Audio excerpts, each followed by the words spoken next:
I am so glad you convinced me that the family car should be the Defender 110. It is so beautiful inside, it's so comfortable, and it just feels indestructible. Yes, it really is. I've been waiting a long time for the new model to come out. The Defender 110, I'm telling you, it's my favorite car of all times. It's my third one. You know, I have stories of going off road. The guy managed the group. He was like, "What are you doing in this beautiful car?" I'm like, "I'm going off road." He's like, "Are you sure? Because you can use one of ours." And then they look like Mad Max cars. I'm like, "No, no, no, no, we're going to do this." And he was shocked. Wow. Well, it's great because the Defender has been reimagined for 21st century adventure, and its unparalleled off-road ability as well as its robust interior are invaluable whether you're headed towards uncharted territory or just a weekend of exploration. The Defender 110 tackles challenging surroundings with absolute confidence. The SUV conveys strength outside and in, featuring peerless technology like an intuitive driver display and an award-winning infotainment system. That's my favorite part, to keep you connected no matter where the journey takes you. Adventure is unique to everyone, and so is the Defender. Choose from the two-door Defender 90, the four-door Defender 110, or the larger Defender 130 with the ability to seat up to 8 passengers. You'll find uncompromising performance in all three. So pack up and go even further with the Defender 110. Learn more at LandRoverUSA.com/Defender. These days, we're all investors, trying to be smart with our money despite our worst impulses. But at iShares, we believe that deep down inside of every investor is a better investor. One that's just waiting to be let out. Explore iShares ETFs and insights and let your best investor out. Visit iShares.com for more information. This isn't your average business podcast, and he's not your average host. This is the James Altucher Show.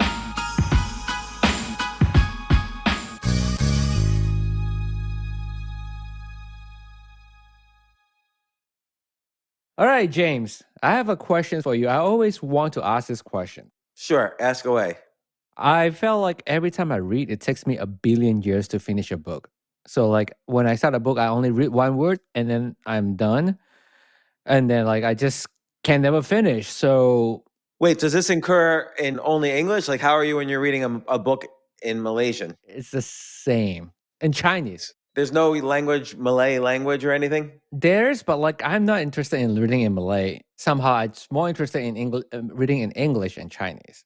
But it's the same. I read one word, my mind's wander, and then I'm like, okay, I guess it's 5 o'clock now. I'm do something else. It's interesting because think about this podcast.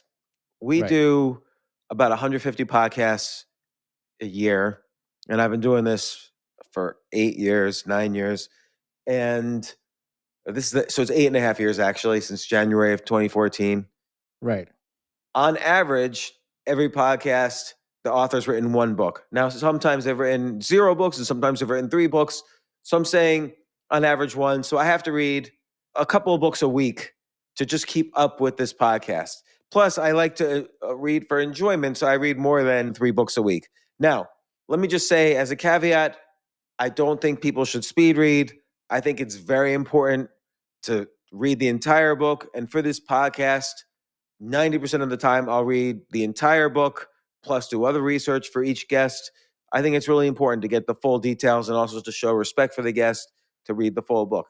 I'm just curious, why shouldn't someone speed read? Like, let's say, you know how people have those weird resolutions? I want to read 60 books in this year type of thing. Yeah. Why shouldn't they speed read all the books and finish the 60 books in like, what, 2 months? If it's a good writer, fiction or nonfiction, every sentence is there for a reason. Like, let's say it's fiction. Every sentence should move the plot forward. And if you miss a sentence, you're not really fully grasping the beauty and the subtleties of the novel. Or in genre fiction, you're missing some important clues, and some important information that you need to understand later on in the novel. So particularly for fiction, I don't think anybody should speed read. For Okay. nonfiction, if you're just reading a book to absorb the bulk of the information, then it might be okay to speed read. And again, I hardly ever resort to speed reading for a podcast. I can't remember the last time I did it, but there has been occasions where, let's say I have 5 podcasts scheduled in a week. There's no way I could read all the books completely for that week. And I mean, we've been working really hard to avoid that in the scheduling, so it hasn't happened lately. But there are occasions where I've had to speed read the book to get enough information and to get the important information in the book in order to ask interesting questions in the podcast. And again, this is rare and I don't recommend it, particularly for fiction. For fiction, let me just hold off for a second. For fiction, I don't think you should ever speed read. Either read the book or don't read the book. Because speed read, you're going to miss something. And I'm just going to take as an example 2 important books by Ernest Hemingway. Ernest Hemingway, he writes in this very spare kind of style. He uses as few words as necessary. He doesn't use any fancy words. He writes in a very simple style, and that's why people love him so much. That's why he won the Nobel Prize. I'm going to just show you an example from his first book. This is just for fiction. This is a segue away from speed reading. I'm going to take an example from his very first book, The Sun Also Rises, and then take an example from his very last book, The Movable Feast. So in The Sun Also Rises, there's a chapter that begins, "In the morning it was raining. A fog had come over the mountains from the sea." So very simple sentences, just a few words in each sentence. But that phrase, "a fog had come over the mountains from the sea," prior to this point in the book, things were going pretty well for the main character. But after this, it's like almost like a foreshadowing. A fog had come over the mountains from the sea. You read this and you realize later in the book that the fog was not only the weather, but the fog was over the lives of the characters in the book. So it's a very simple example using the weather, using images of kind of like a rainy day and the fog to say that a fog had come over the lives of the characters. And so if you're skipping around just for the plot, you would have missed this kind of beautiful foreshadowing and so on. And in A Movable Feast, the very first chapter begins, "Then there was the bad weather. It would come in one day when the fall was over. We'd have to shut the windows in the night against the rain, and the cold wind would strip the leaves from the trees in the Place Contrescarpe." And that sentence, "Then there was the bad weather." Again, life had been good in Paris, at the point when the movable feast begins, but this is foreshadowing. And then there was the bad weather. Things would not be good after this. And that's how he sets the tone for the rest of the book. So, and what I'm saying is in fiction, you should slow read instead of speed read. You should read every sentence and try to figure out the beauty of that sentence when it's a really great writer. And that includes genre fiction. So does that mean that if you want to be a writer, then you shouldn't be speed read at all? Well, if you want to be a writer, you need to read good quality writing and learn from the best. And then you definitely shouldn't speed read. But even if you want to be a good reader, don't speed read fiction. Nonfiction is another story. First off, nonfiction is not always written by the best writers. That's because, let's say someone's writing a book about neuroscience. They spent their entire lives trying to get good at neuroscience, not spending their entire lives getting good at writing. So it's natural that their books might not be as well written. So you don't need to kind of hang on to every sentence and figure out its beauty and its meaning and so on. I'm just curious, why don't they hire writers, actual writers? Most of them do, or many people do. They hire ghostwriters. Like we had Josh Lisek last week where he described how he specifically ghostwrites nonfiction writers who are experts in their fields. By the way, even if you don't use a ghostwriter, I would recommend, if you're an expert in your field, listen to that podcast, because he basically talks about how to approach your material if you're the best in the world at what you do. I just wanted to mention that podcast is episode 1160. It's called So Good They Call You Fake. Yeah, So Good They Call You Fake, because people can't believe everybody who's the best in the world at something or leads an interesting life is living a life outside of the normal routine. And if you're good at expressing what you do and what kind of life you lead, then people are going to say, that can't be true. You're a fake. Josh's point is that's when you know you're doing something good, when you're telling the truth and everyone calls you a fake. So if you're a fake and everyone calls you a fake, then you know you're doing a bad job because people can see right through you. So, but back to speed reading. First off, there's a very important statistic, which is, and I'm going to add to this statistic as well. People remember, how much do you remember from a book on average? First off, people remember about 10% of what they hear. So, Jay, if someone's listening to our podcast and then afterwards someone asks, hey, what was that podcast about? The average person can remember about 10% of it, which is good. You'll remember the important points and you'll be able to get information out of it, and 10% is a good number. If you read something, you remember about 20% of what you read. And if you look at something, like if you look at a painting or a picture or maybe even a YouTube video, you'll remember about 80% of what you see. So that's why a picture is worth 1,000 words. But I don't think that's completely true, because what happens is that's only in the first hour or so after you read something, you'll remember 20% of what you read.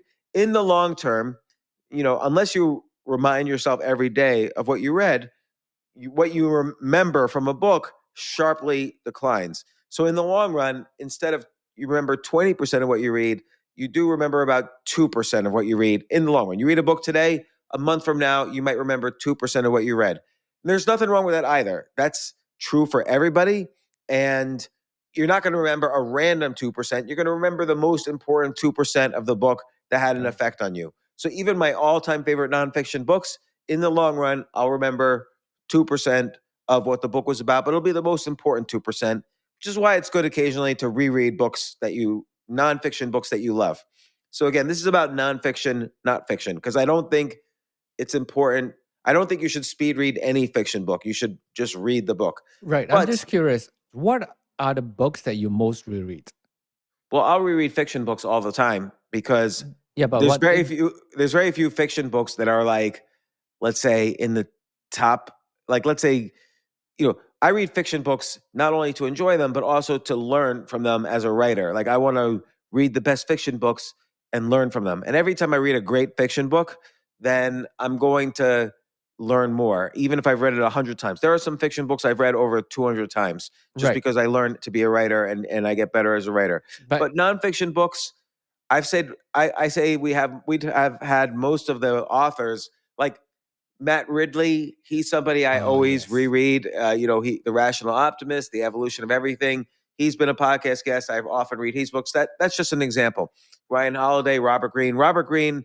I've reread every single one of his books at least 3 or 4 times. And there's many others.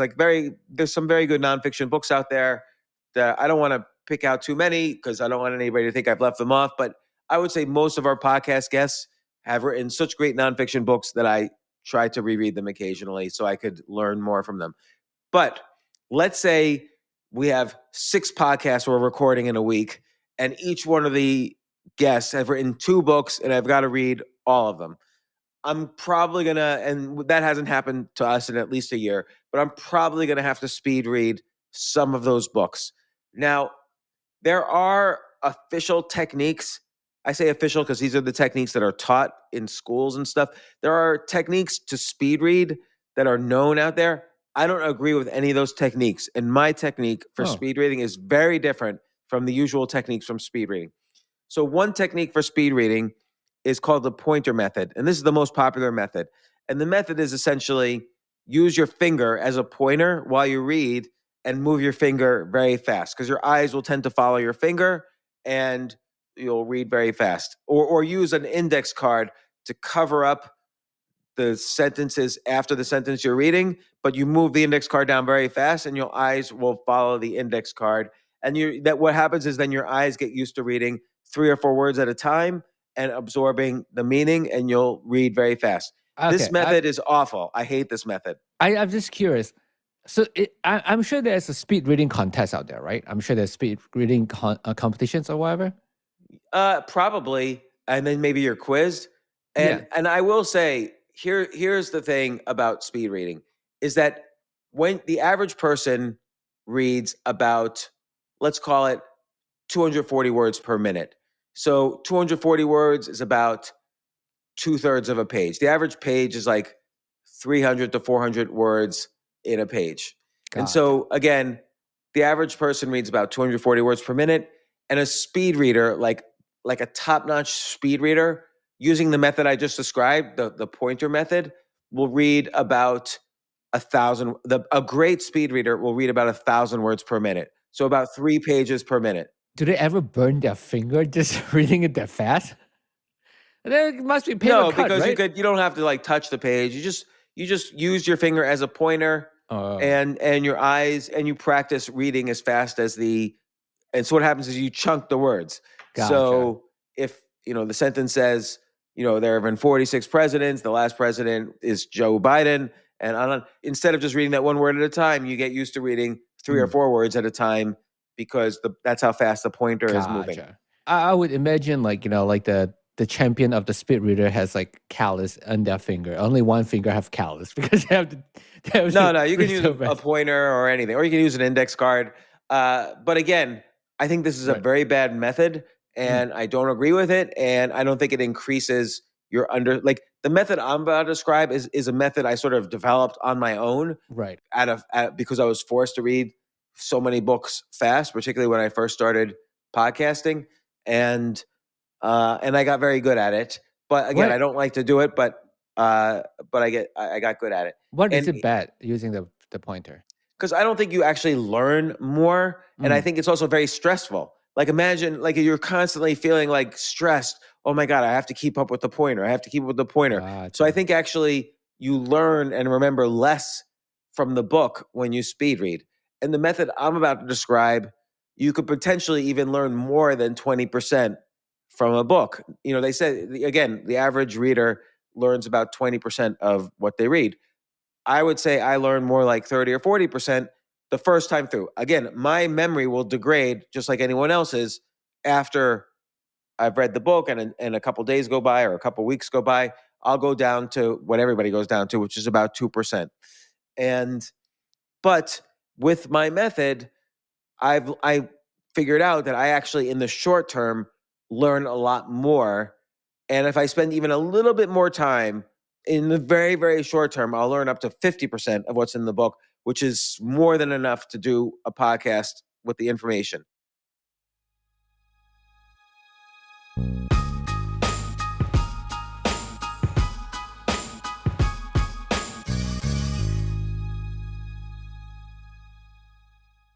Oh my gosh, I love these clothes. Mizzen and Main. That's Mizzen and Main. It really is the most comfortable work clothes.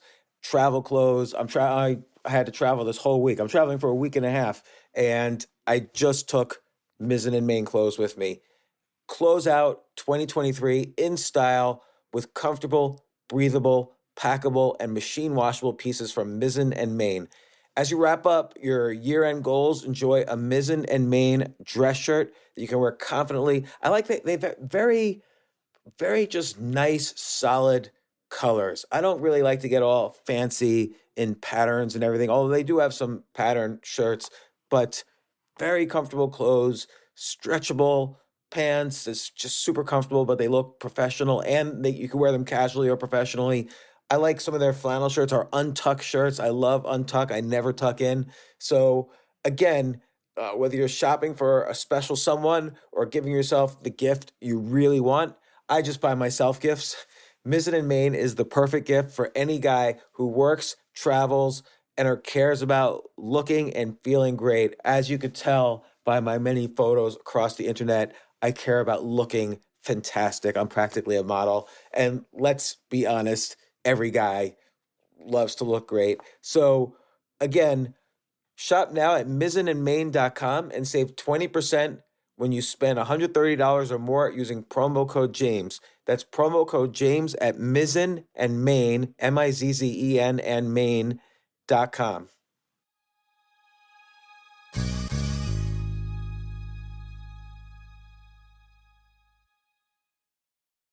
You know what I love about fantasy sports is that even though I'm not going to be a great basketball player or a baseball player or a football player or whatever, I feel like I get to participate and make decisions and use my knowledge of these different leagues or these different sports to compete.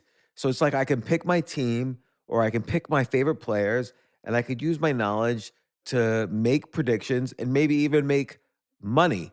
So with the basketball season here, you can now pick combo projections across football and basketball from the Specials League on Prize Picks.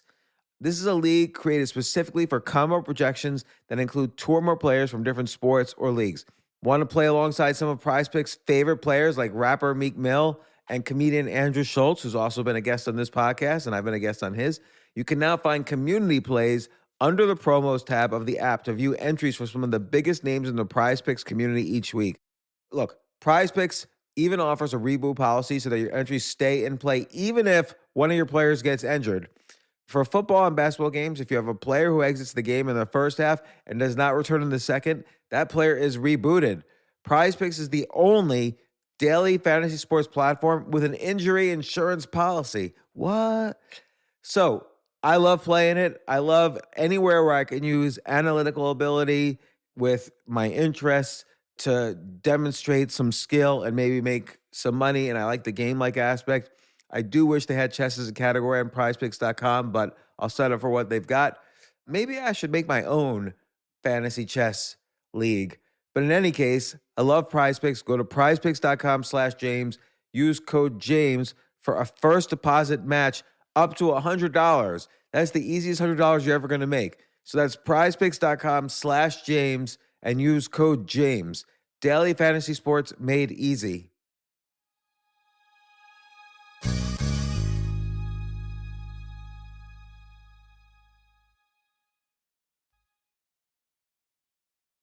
Okay, so let me just describe my method and then maybe I can describe some examples. My method is what's called a fractal. So, what's a fractal? A fractal is this idea from chaos theory that some pattern emerges, but on whether it's a book or an object or a picture, there's some pattern. But even if you magnify the image, you'll still see the exact same pattern. And if you magnify it like 1,000 times even more and look, you'll still see the same pattern. So no matter how much you magnify an image, you'll see the same pattern. And I'm going to describe what I mean. So my method works if you're trying to read a book, but the exact same method works if you're trying to read a chapter of the book or a paragraph of the book. You could still learn using the exact same method I'm described. You'll learn what a paragraph said just as easily as you could learn what a chapter said, just as easily as you could learn what the entire book said. So you'll see what I mean in a second. So here's the method. Basically, if you only have 5 minutes or 10 minutes to read an entire book, and this is going to seem kind of obvious, but if you only have 10 minutes to read an entire book, you obviously can't read it. You can't even skim it. But here's what you do. Read the first chapter and read the last chapter. Because in a nonfiction book, the first chapter always describes what the book is about and why they wrote the book. They might be writing a book about, I'll use James Clear's Atomic Habits as an example. Great book, by the way. People should read the entire book. There's no excuse not to read the entire book unless you're rushing for a podcast. But I'll just use this as an example. I randomly picked it off, knowing that we were going to do this podcast later. I randomly picked this book off the bookshelf, decided to see if my speed reading technique would work on it. Basically, in most nonfiction books, the very first chapter gives a little bit of a story why the author decided to write this book or why the author felt he needed to write this book. And there's usually a little story involved, and then there's a summary. And then often the very first chapter in a nonfiction book gives a brief overview of what every chapter is about.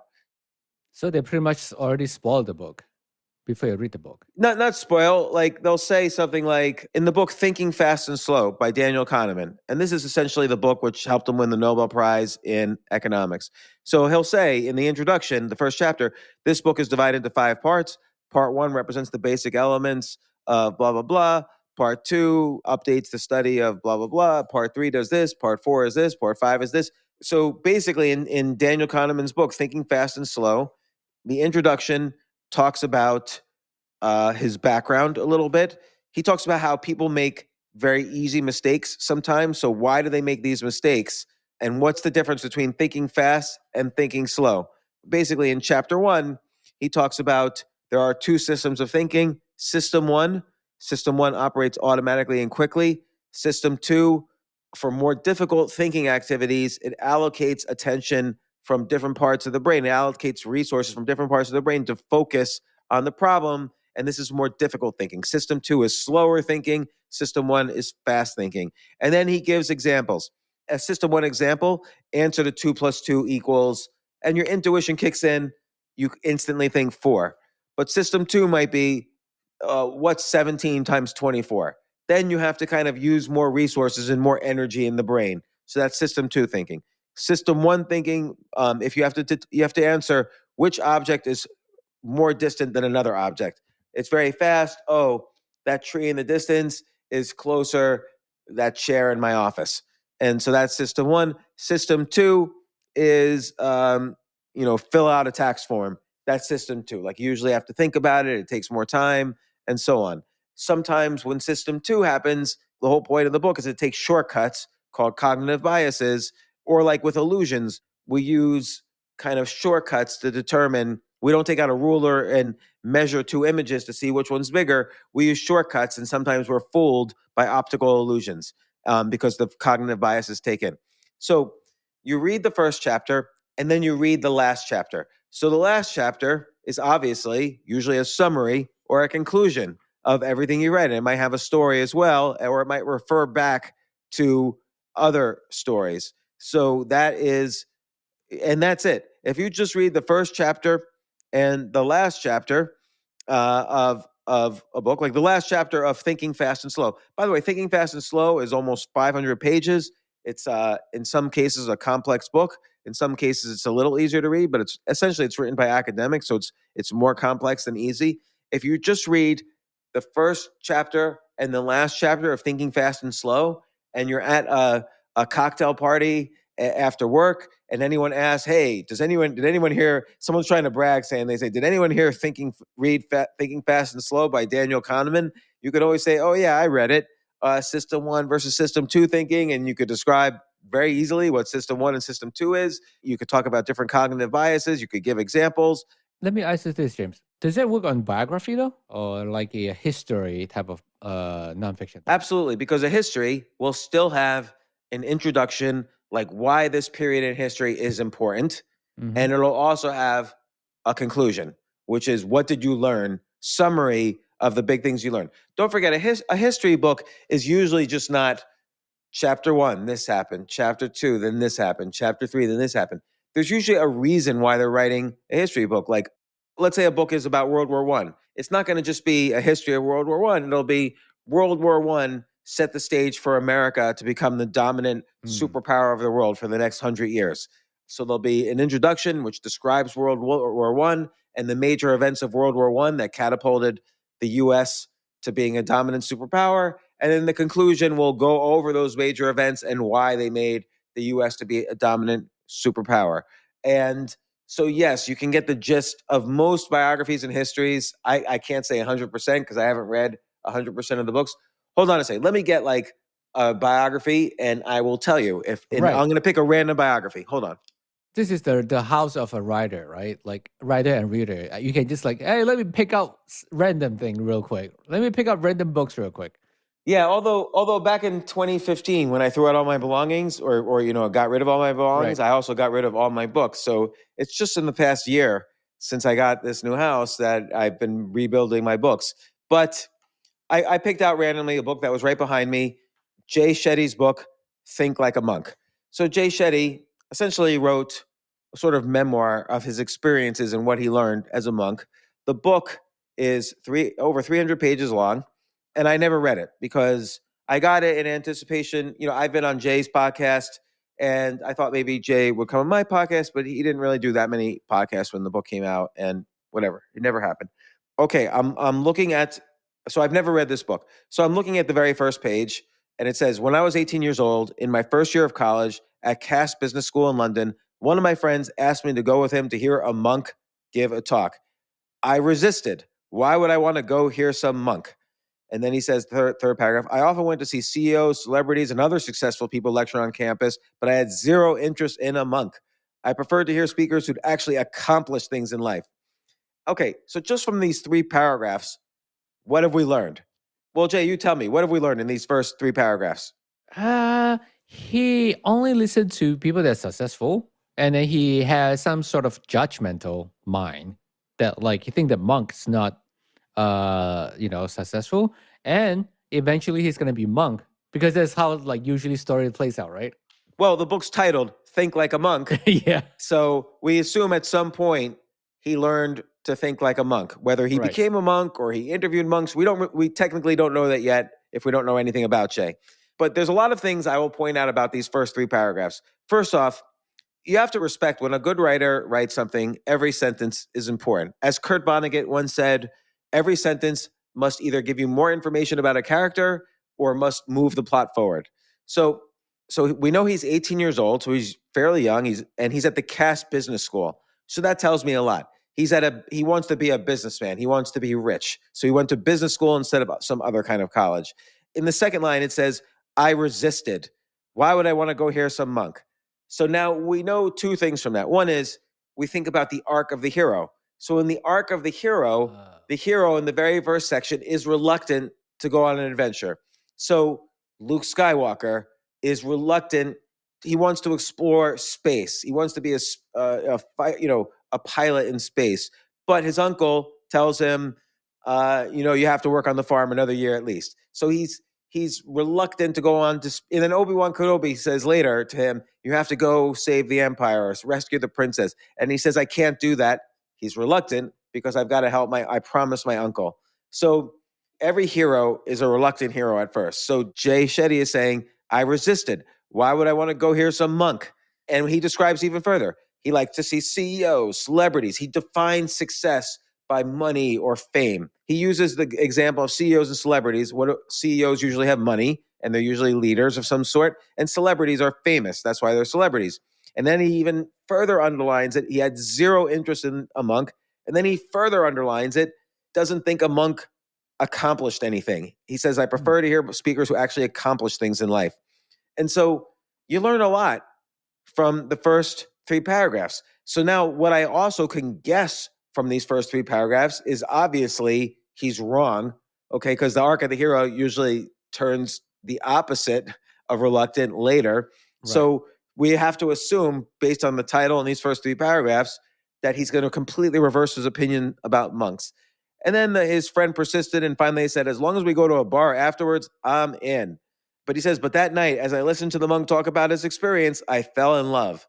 His head was shaved. He wore a saffron robe. He was intelligent, eloquent, and charismatic.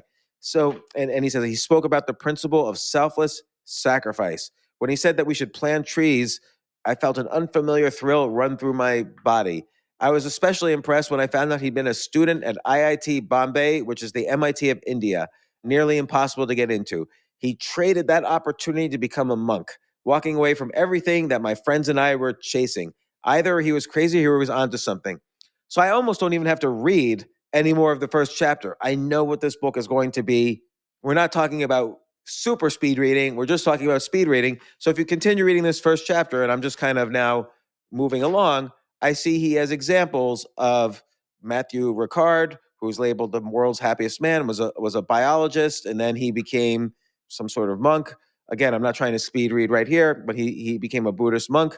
Then he talks about how he didn't grow up in an ashram. He had a very normal upbringing. He talks about Albert Einstein said, if you can't explain something simply, you don't understand it well enough. So he's starting to bring in stories of other people maybe had a monk way of thinking. And then nonfiction writers will often do something to help you speed read. They'll have charts and diagrams. Remember, you remember 80% of what you see versus 20% of what you read. So right in the chapter 1, in the introduction, Jay Shetty has a chart which lists the differences between the monkey mind and the monk mind. So the monkey mind overthinks and procrastinates. The monk mind analyzes and articulates. The monkey mind is distracted by small things. The monk mind is disciplined. The monkey mind focuses on short-term gratification. The monk mind looks at long-term. And then, of course, Jay decides to become a monk. And he says, I vividly remember my first day of monk school. I had just shaved my head, but I wasn't wearing robes yet, and I still looked like I was from London. We know later on in the book, we're going to learn all about his experiences in monk school. Finally, he puts in bold, remember the visual, how would a monk think about life? This may not be a question you ask yourself right now, he says, probably isn't close at all, but it will be by the end of the book. So now we know, we have a guide. This first chapter tells us everything we're going to learn from the book. We're going to learn how a monk thinks, and we're going to learn Jay's first experiences getting into the mindset of a monk. And we learn his story about Einstein, about Matthew Ricard. There's a few other people I didn't mention. We're going to remember this chart between the monkey mind and the monk mind. We already have enough information that potentially if Jay Shetty was in 5 minutes going to be on this podcast, we have a good start about what questions to ask. Now, I could look at the table of contents. Okay, this is a little bit more. No, let's not look at the table of contents yet. Let's just go immediately to the last chapter. I said the first thing to be a super speed reader is read just the first and last chapter. So the conclusion, which is the last chapter, I hope this book has inspired you. And that's in the first sentence. And then he has a section, and it's in bold, the monk method. So he gives a technique for that monks, I guess, use for meditation and visualization. And it's a whole steps 1 through 12. And then he has a section, how to know if it's working. And then he says, try this, 2 death meditations. And that's a section in gray and bold, so it stands out. So basically, if I read this conclusion, and by the way, I haven't read the conclusion. I just read these highlighted points. And he also has stories about Mr. Miyagi and the Karate Kid. I'm just seeing what stands out as I skim through this. Life begins with breath, so I know the meditation techniques are going to be related to how you use your breath. And then why does he want to do death meditations? I read this section here. How long will it take me to attain enlightenment? The teacher replied, 10 years. But what if I work very hard? The teacher says, 20 years. So again, I haven't read the conclusion, but just from even the small sections of the introduction and the conclusion that I read, almost have enough information to interview Jay Shetty. I could talk to him about his early life and what was different from being in monk school. I could also talk about why is death meditation important? Why is breath meditation important?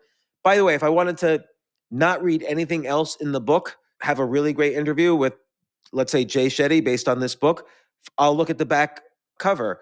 Oh, I see Will Smith made a blurb. Oh, how'd you get Will Smith to write a blurb? Deepak Chopra wrote a blurb. By the way, 2 people who have been on our podcast wrote a blurb. Ariana Huffington and Robert Waldinger. Remember Robert Waldinger came on? Yeah, to talk about happiness. Yeah, happiness, right. Robert says, grab this book, find a comfortable chair.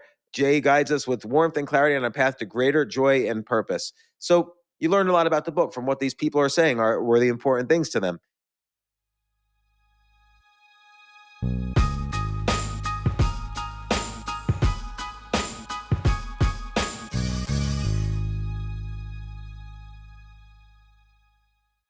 This is such a valuable service for all business owners, big businesses, small businesses, doesn't matter. I wish I had this in the many different businesses that I've started.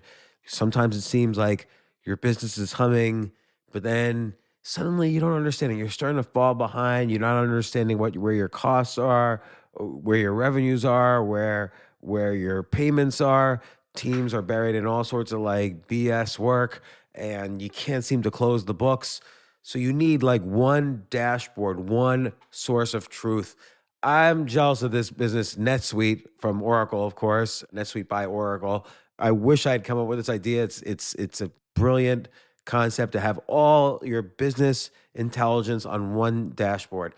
This is why you need to know these 3 numbers: 37,000, 25, and 1. So 37,000, that's the number of businesses which have upgraded to NetSuite by Oracle. NetSuite is the #1 cloud financial system, streamlining accounting, financial management, inventory, HR, and more. 25. NetSuite turns 25 this year. That's 25 years of helping businesses do more with less, close their books in days, not weeks, and drive down costs. 1, because your business is one of a kind. So you get a customized solution for all of your key performance indicators, your KPIs, in one efficient system with one source of truth. Manage risk, get reliable forecasts, and improve margins. Everything you need to grow all in one place. So right now, download NetSuite's popular KPI checklist designed to give you consistently excellent performance absolutely free at netsuite.com/James. That's netsuite.com/James to get your own KPI checklist. netsuite.com/James.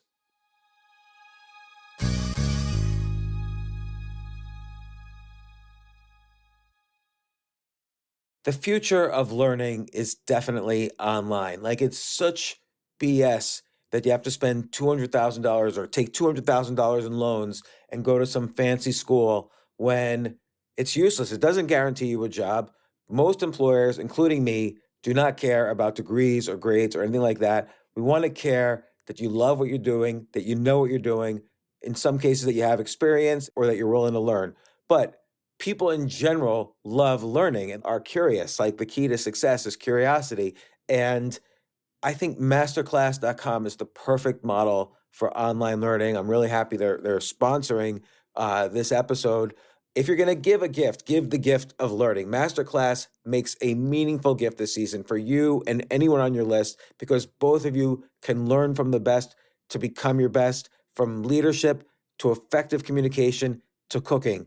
Let me tell you some of the classes I've taken. I've taken comedy from Steve Martin. I mean, can you believe I can take a class from Steve Martin on comedy, or Judd Apatow, my favorite comedy director? I could take an actual class from him on writing. Wolfgang Puck on cooking. Dan Brown on writing, or Judy Bloom, who's been on this podcast, on writing. By the way, Wolfgang Puck also has been on this podcast. It's such a pleasure. I try to take classes all the time from masterclass.com. And whether you're watching Masterclass on TV or listening in audio mode in the app or on their site, the quality speaks for itself. It's like these masterclass instructors are your own personal mentors that are going to help you reach the next level. How much would it cost to take one-on-one classes on comedy from Steve Martin, or on chess from Gary Kasparov? You just wouldn't be able to do it. But it would cost hundreds of thousands of dollars. With a masterclass annual membership, it's $10 a month. Memberships start at $120 a year for unlimited access to one-on-one classes with all 180 plus masterclass instructors. So it's not just $120 for one instructor. You get all 180 plus masterclass instructors. Boost your confidence and find practical takeaways you can apply to your life and at work. And if you own a business or are a team leader, use Masterclass to empower and create future-ready employees and leaders. That's the real education in today's world. So this holiday season, you can give one annual membership and get one free at masterclass.com/JAS. JAS, of course, stands for the James Altucher Show. So right now you can get two memberships for the price of one at masterclass.com/JAS. Masterclass.com/JAS. Offer terms apply.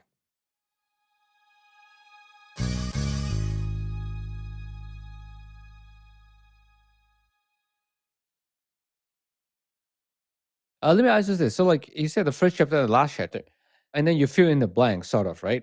Well, no, you don't have to fill in any blanks. Like, if I had truly read the first chapter and the last chapter, I would know a lot more. I would know. Right. I'm not saying that is enough to know what is in the book, but just reading the first chapter and the last chapter, I probably know at least 10%, maybe even more, of what the book's about, what points the book's making, what else is in the book. And then I'm about to interview Jay, let's say I'm speed reading this for a podcast, I'll have him fill in the blanks. I'm just curious, like, well, let's say if I don't have to interview anyone, like, I wonder if filling in the blanks, sort of like a bad terms, it's more like your intuitions kind of know what the book is about. Is it from experience, your experience of reading so many books? No, Okay. because let's say I've never read a book on Buddhism or Hinduism or whatever kind of monk he was. If I read the first chapter, I would have. There's several stories in the first chapter. I didn't go through them. There's Matthew Ricard's story. There's Gauranga Das's story. There's Albert Einstein, the Bhagavad Gita. There's Jay's experience with reading the Bhagavad Gita before and after he became a monk. And there's also this chart, monkey mind versus monk mind. So I'm going to think about, like, if all you did was read this first chapter, it says monkey mind. The person with monkey mind is self-centered and obsessed. The monk mind, the person does self-care in order to be of more service. The monkey mind person looks for pleasure. The monk mind looks for meaning. So you're actually going to understand, and then you're going to see about his first day at monk school. So you're going to learn a little bit what monk school is like, and then he already starts in the first chapter. He says, when we're born, the first thing we must do is breathe. And then I see in the last chapter, in the conclusion, he talks about a breath meditation. He has other stories. And there's stuff of the in the last chapter I didn't mention. There's the Vedic personality test and so on. Also, if I wanted to spend a few more minutes on the book, I can read the table of contents. Part 1 is about letting go. So letting go your identity, your negativity, your fear, your intention, and he gives a breathing meditation. The second part 2, is called Grow, and it talks about how you find your purpose, what's your routine, how you cleanse the mind, how you get rid of your ego, and then there's a meditation called Visualize. And then the part 3 is called Give.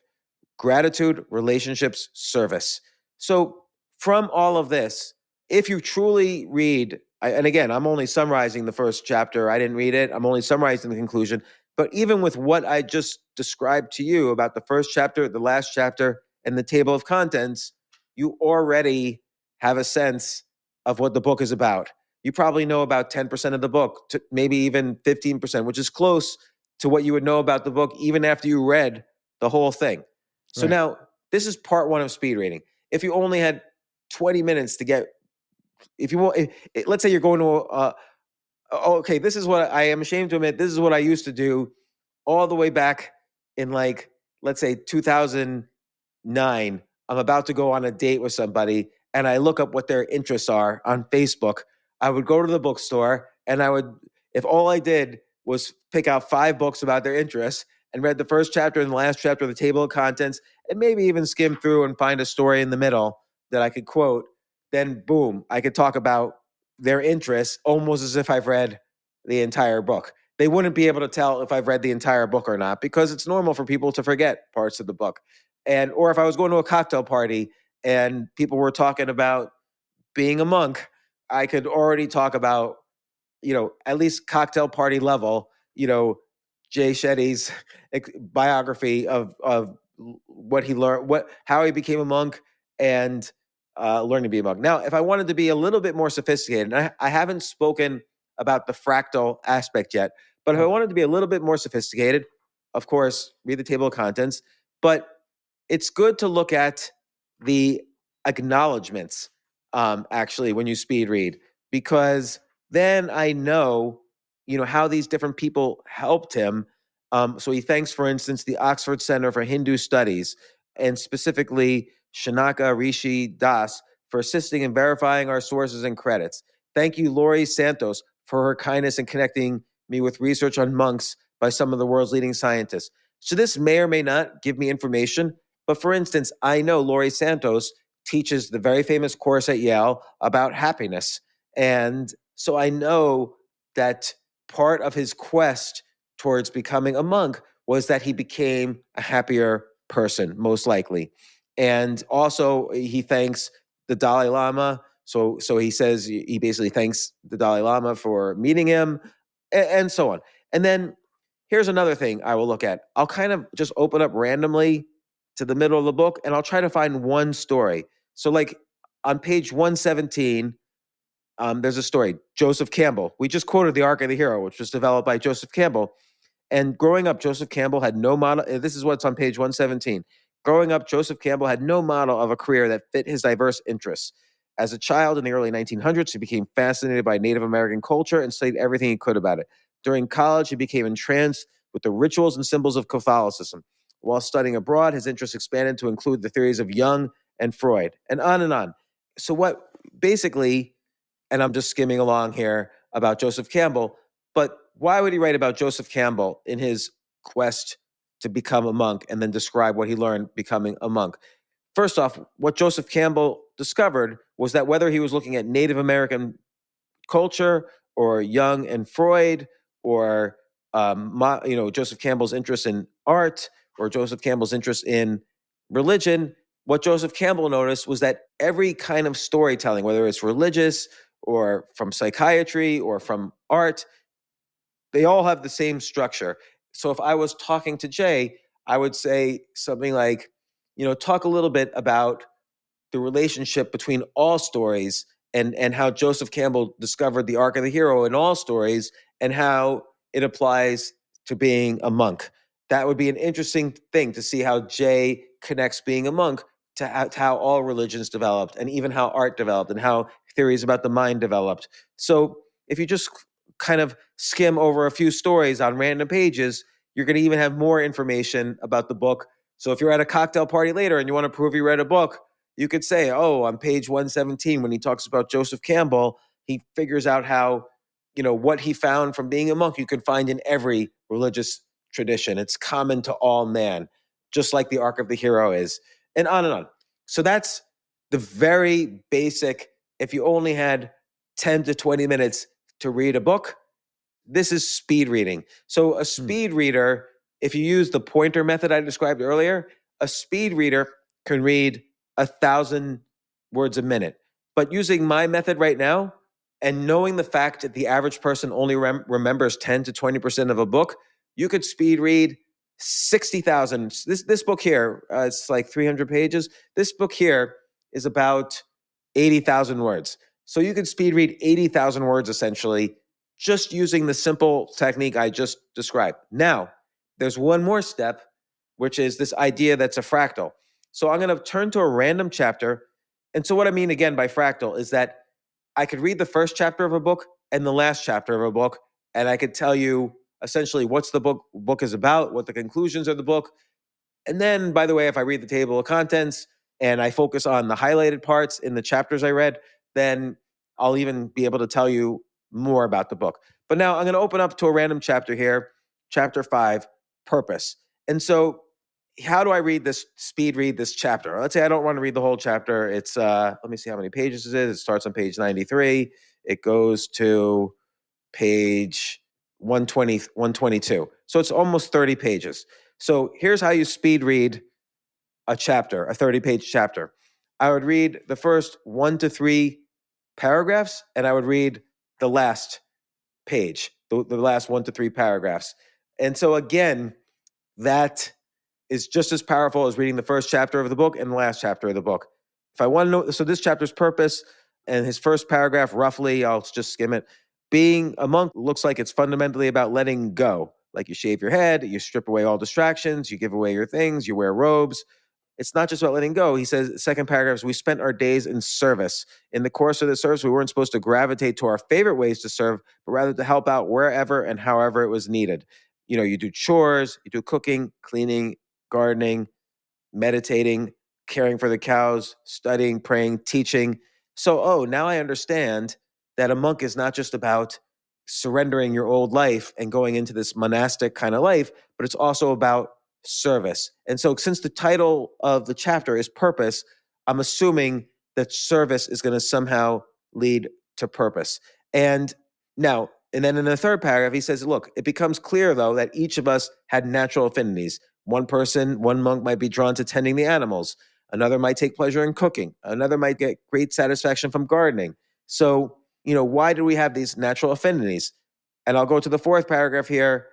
Basically, you find what your natural affinities are. You know that service is important. So that starts to become, your purpose in life, is that what the kind of service you enjoyed was cooking. It becomes a compass towards what your real purpose in life is, which is to serve, but maybe you can best serve humanity through cooking or through teaching or whatever. And he says, exploring our strengths and weaknesses in the self-contained universe of the ashram help lead each of us to our dharma. And dharma roughly means your calling. Now, let's go to the very last chapter. It's 30 pages later. He says, remember the whole equation of dharma. Dharma isn't just passion and skills. Dharma is passion in the service of others. Your passion is for you, but your purpose for others. Your passion becomes a purpose when you use it to serve. Okay, I just read a few sentences from the last page. The last page also includes the story of a woman, Emma Slade, who gives a TED talk about service. She became a Buddhist nun for a while, and it goes into her whole thing, and it describes how she found her purpose. I'm not going to read the whole thing. But you see now, I was able to skip 30 pages just by reading the first page and the last page. I read 2 pages out of 30, so about 8% of the chapter. But I basically could tell you what this chapter is about, and I could discuss it with anybody at a cocktail party, and I could even learn from it. Like, I didn't know that that's how a monk necessarily finds their purpose. And by the way, I've been on meditation retreats and so on, and we all have some experiences we can relate to. And this particular section just reminded me of how the monks at this meditation retreat lived and so on. So I just speed read a chapter. I speed read in a very superficial way the book, by reading the first and last chapter. Now I speed read this chapter in the middle by reading the first page and the last page, the first 3 paragraphs and the last 3 paragraphs. What if I wanted to read the whole book? But I still didn't have time. I only had a couple days. I would speed read each paragraph. And you probably know what I'm already going to say. How do you speed read a paragraph? Read the first sentence and the last sentence. So I'm going to take a random paragraph in the middle of a random chapter. So here's a chapter called Intention. And I'm going to just read a random paragraph. I've never read this book before. I've never read this paragraph before. The paragraph starts, the best way to research the work required to fulfill your intention is to look for role models. And then the last sentence of this paragraph is, focus especially on what they did at your stage in order to get where they are now. Okay, so if there's someone I admired and I want to figure out my way to figure out what my life's intention is, the best way to research the work required to fulfill your intention is to look for role models. So let's say there's someone I admired. I can look for, let's say Gandhi, his life's meaning was to stop the oppression that was happening in India and focus especially on what they did at your stage in order to get where they are now. Well, he started doing these sit-ins and he had a whole philosophy of peaceful protest. Now I've taken an important lesson from this chapter by speed reading this paragraph and finding for myself what a good example is. And presumably, by the way, I've also read the first page of this chapter, so I know what intention means and so on. So essentially, that's the basic technique for speed reading an entire book. Read the first and last chapter. And then if you want to go further, read the first and last page of every chapter. Right. And if you want to go further, read the first and last sentence of every paragraph. Now, in nonfiction books, like I mentioned earlier, there's a technique. The author usually helps you. So there are charts and other techniques. So in the chapter on breathe, I see that in gray and in bold, there is a section called Try This Breath Work. And so he gives a whole exercise for breath work. So if I really want to understand this section, breathe, or this chapter called breathe, I'll probably read the first page and then I'll read this kind of section that is highlighted.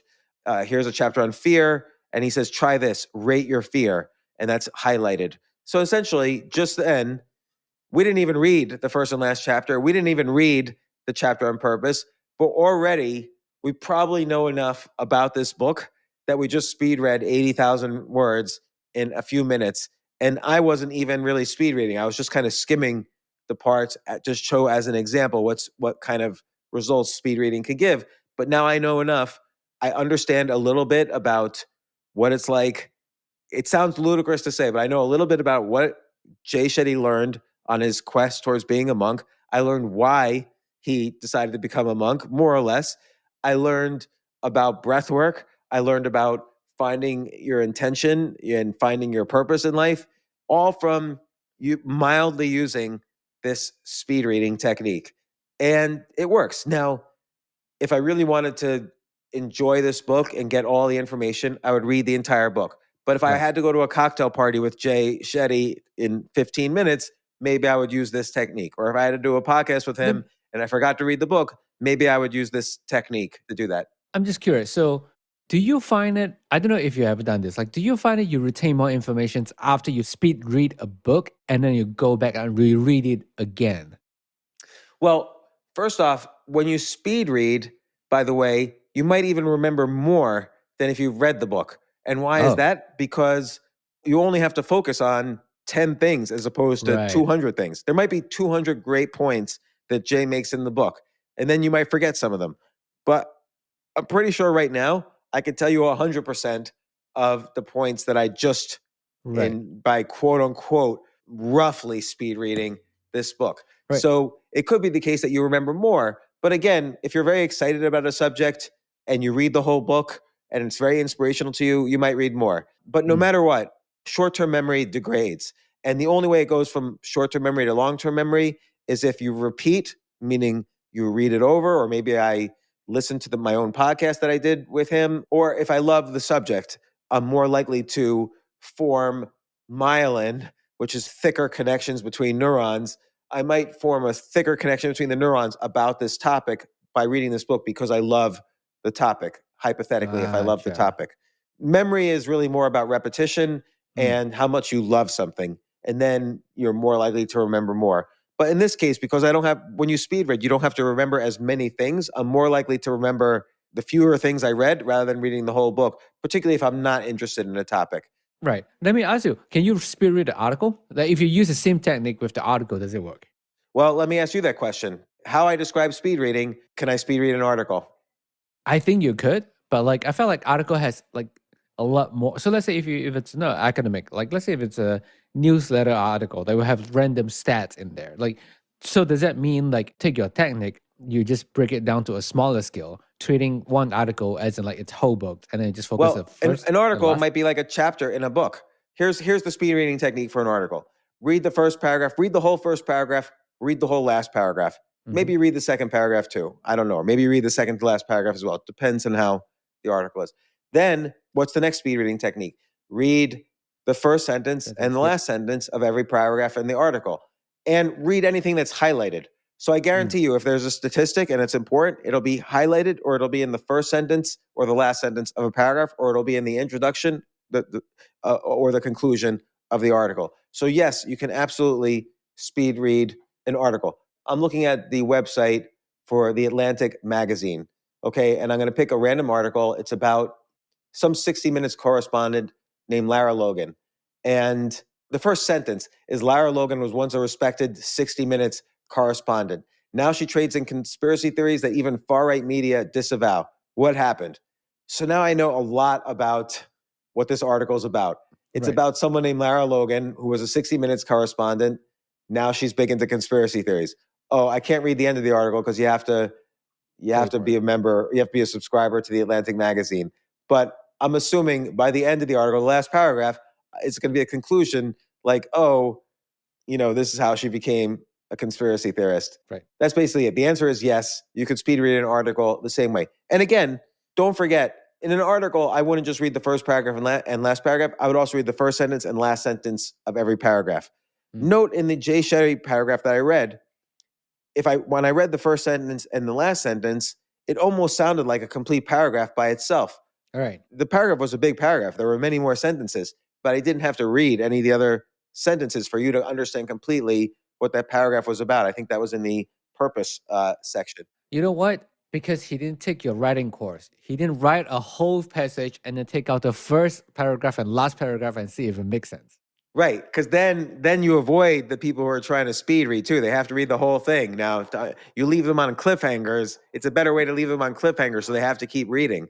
Yeah. But so I will admit, like with really great writers, people who focus their lives on writing, it is much harder to do a speed reading technique on what they're writing because they're again, like Kurt Vonnegut said, every sentence is going to be important.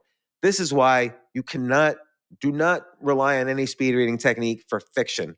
Like if you have to go to a book club and you didn't read the book, just skip that meeting because you will have not read or really fully understood the book just by speed reading it using that pointer method. That's why that pointer method doesn't really work. That's a really just stupid method. A scam. And it has that whole stress of you still have to read the whole book, but you just have to train your eyes to read faster. It's stressful to me. Right. Like, oh my God, did I understand what I just read? You're going to have to reread things. Right. So let me break down your technique. So essentially your technique is the first and the last, and then the first and last chapter. No, I'm not putting in numbers. So it's always the first and the last, and then numbers and pictures. Right. Not even numbers, really. Pictures. Pictures. Yeah. Pictures are things that are highlighted. But again, like the full technique, if you want to speed read a book, let's say you want to speed read a book in an hour or less. Read the first chapter, read the last chapter, the full chapters. Read the first paragraph, every chapter in between, and the last paragraph of every chapter in between. Then for each paragraph in between those, read the first sentence and the last sentence. If you want to read even faster, skip that last part. Don't read the first sentence and last sentence of every paragraph. Just read the first paragraph and the last paragraph of every chapter. And if you want to be even faster, read only the first chapter and only the last chapter, and read any charts that you see. Try to find a random story in the middle so you could refer to something in the middle, and read the table of contents and read the blurbs on the back of the book. If you want to read even faster, read just the first paragraph of the first chapter and the last paragraph of the first chapter, and the same thing for the conclusion. Read the first paragraph of the conclusion and the last paragraph of the conclusion. And if you want to even read faster, this won't really work. I was going to say just read the table of contents, but that doesn't really tell you anything. You got to at least read the first page and the last page of the book to kind of get a feeling, a little feeling. And even that will only work so much. It's very important to read the first full chapter and the last full chapter, and then kind of try to read the first and last paragraph of every chapter in between. Right. But, and again, if you're trying to get a little deeper, read the first sentence and last sentence of every paragraph. And again, read the highlights, read the table of contents, and so on. And I guarantee you will know just as much about the book as anybody else who read the book more than a few weeks ago. You might even know more about the book than someone who only has remembered now 10 to 20% of that book. If you just speed read it. Right, because you probably skip a lot of like non-essential things. Right, you skipped a lot of non-essential information. Also, everything you read is still in your short-term memory. It hasn't yet moved to long-term memory where you're going to drop a lot of stuff. Yeah. And for everybody who's read it more than like a week or two ago, they have moved the information from short-term to long-term memory. So they might not even remember as many things as you remember if you've just speed read the book like in the past 24 hours. Right. So this is a valuable technique. I don't like to recommend it. I don't like to do it. I always make sure to read the whole book for everyone on the podcast, but there has been instances where I've had to speed read. Like let's say I was on vacation, I just got back, I forgot there was a podcast that afternoon. I'll speed read the book, and I can guarantee you nobody knows. And I'm not even trying to be like to cheat the system or to be tricky. I legitimately want to know information about the person I'm about to interview, but I might be forced due to circumstances to speed read. I don't use that scan technique because I don't think it's useful and I don't think you'll remember anything, but I know where in a book the most important information is, and I know how memory works. This is the speed reading technique that works. Again, don't use it for fiction. It doesn't really work for fiction, but it works great for nonfiction. All right. I'm going to start my New Year resolutions like, hey, I want to read 100 books, and I'm going to start using it. Yeah. By the way, I challenge you, Jay, and I challenge all the listeners. Pick 3 books you'd love to read. Let's say you've never read Robert Greene's book, Mastery, or let's say you've never read Matt Ridley's book, The Rational Optimist. Go out and buy those 2 books that you were never planning on reading because they looked too big, or you like to read fiction, or whatever. For whatever reason, you weren't planning on reading these books. I bet you could speed read these books and learn a lot of information about them in an hour with the speed reading technique. Do this for an hour a day, and you will have read and know just as much as anyone else about 365 books over the next year. With fiction, instead of recommending speed reading, I'm going to recommend slow reading, because remember when I gave 2 examples from Ernest Hemingway's books, it's very important to read every line and think about why this great writer included this line in the book. Every line will contribute to your feeling of the beauty and wisdom of that book. And that's why if you want to be a better writer and a better reader overall, it's so useful to slow read great fiction by great writers. Whatever your tastes are for fiction, get the best writers and get those books, and you will become a much better reader even by slow reading one book, thinking about every single sentence and why they wrote that sentence. Yeah. So, and if you want to be good at writing, make sure you take up James' writing course at jamesaltuchershow.com/writing. jamesaltuchershow.com/writing. Also, didn't we have a choose yourself URL? Yeah, it's also chooseyourselfacademy.com. Yeah, write and publish a book in 30 days, which seems like an impossible task, but I show you in that course how it could be done. And it's really important in many careers and industries to write a book. And also, you know what? It's very healing to write a book about yourself. Like whenever I have a problem or whenever I regret something from the past, it's so valuable for me to just write about it, and it forces me to think about it. But in terms of writing a book, there's a real good career reason to write a book. Let's say 2 people of equal skill are competing for the same position. Like let's say a consulting gig or a public speaking gig, or even a place in the school of your choice. you have equal skills with your competitor, but you wrote a book and your competitor did not, the person who wrote the book will get the job, the gig, will get accepted to the school, and so on. And here's another important reason to write a book. My great, great, great, great, great, great grandkids might want to know something about their great, great, great, great, great, great granddad. And oh, lo and behold, they can read my book and learn how I lived. Even if nobody else reads it, but my great, great, great, great, great grandkids, that'll be worth it to me to write a book. So enjoy. You could write a book and publish it in the next 30 days. I also talk about marketing it. That's about that course. That's not what this podcast episode is about. We talked about speed reading, but I challenge you, find a nonfiction book you've been dying to read, but it looks so big and complex you haven't read it yet. Go out and buy it. Try the speed reading technique. You could tweet me at Altucher and let me know how the speed reading technique worked. Because this, I could tell you, I only talk about techniques that I have used that work for me. This works for me. Awesome. Thank you, James. I'm going to use it now. I'm going to start reading a lot more books so that I can prepare for a podcast too. Okay, I challenge you to read 300 books over the next year. Okay, I will try. I'm going to hold you to it in a year. Yeah, and then if I lose, we're going to play more checkers. No, we're going to play more checkers right after this podcast is over, Jay. Yes. Because you won one game out of 4 or 5, and I still need revenge. I need at least 10 wins for every loss. I was so proud, man. I was so proud. Anyway, thanks, James. Thank you, Jay.